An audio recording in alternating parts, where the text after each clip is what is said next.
Madam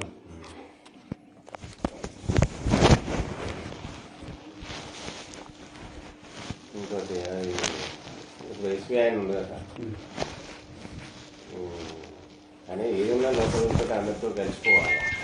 ఆయన ఏదో బయట ఫోన్ చేసి సరే ఫోన్ అంటే కాబట్టి ఆయన కొంచెం నా మర్యాద వాళ్ళకు తెలిసేదేమో మంచిగా నాతో మర్యాద తీసుకోకపోతే వాళ్ళు బేమర్యాద అవుతుంది.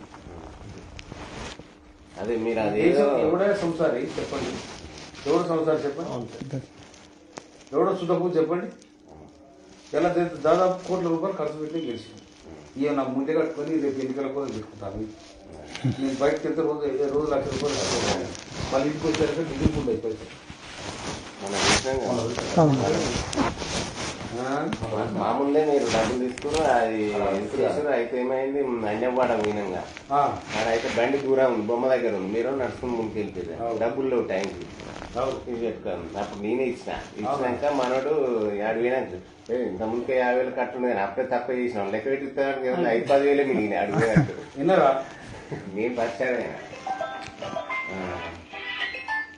గట్టే ఉండేది పరిస్థితి.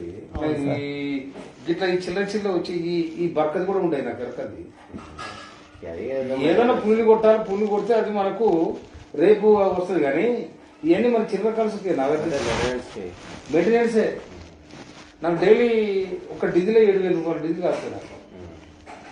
నాకు వచ్చే జీతం కూడా నేను లెక్క చూసినా అయిపోయింది. ఎవడు ఉండడు. నేను మొన్న 50,000 కట్ట తీసుకొని పోయినా, ఇంటికి వచ్చారు 5,000 లేవు. నా ఆఖరి 2,000 నా జైలు వెళ్తే గడపచ్చి 2,000 డీజిల్ లేవంటే మా పిఏ దగ్గర నాకు అకౌంట్ ఉన్నాయి సార్, నేను కొట్టుతాను కుట్టినట్టు. ఆ రోజు పిఏ అన్న బండి బండి ఉన్నట్లు 5,000 బదులు అన్న తర్వాత ఇచ్చంటే ఇచ్చిన. తర్వాత నాకు ఇచ్చినప్పుడు చివరి మున్సిపల్ ఆఫీస్ నాకు ఇచ్చారు. ఏదో వెళ్ళకుండా ఏదైనా కట్ట సార్ పొద్దునే వస్తాయి అంటే ఏడుంటాయా నా అయిపోయినాయి. అయితే అదే చూసిన ఎస్బీఐ ఆయన ఏ విషయంలో కూడా మాకు సహకరిస్తలేదు సార్. సహకరించకపోతే ఆయనకు మనం కూడా సహకరించగానే తర్వాత సంగతి చూడాలి.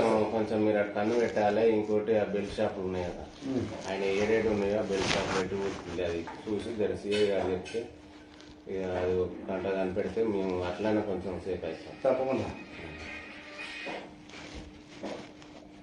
ఏ విషయంలో మాకు సహకరిస్తలేదు. సిండికేట్ అయ్యామంటే కాలే మాకు ఇట్లు ఇవ్వాలి అట్లు ఇవ్వాలి. బయట వాళ్ళకి ఎట్లు ఇస్తారు అంటే మేము లోకల్ చూసుకోవాలి. నాకు ఇవ్వాలంటే బయట వాళ్ళకి ఇస్తాం. మనం ఏం చేస్తాం ఏ రకంగా చెప్పినా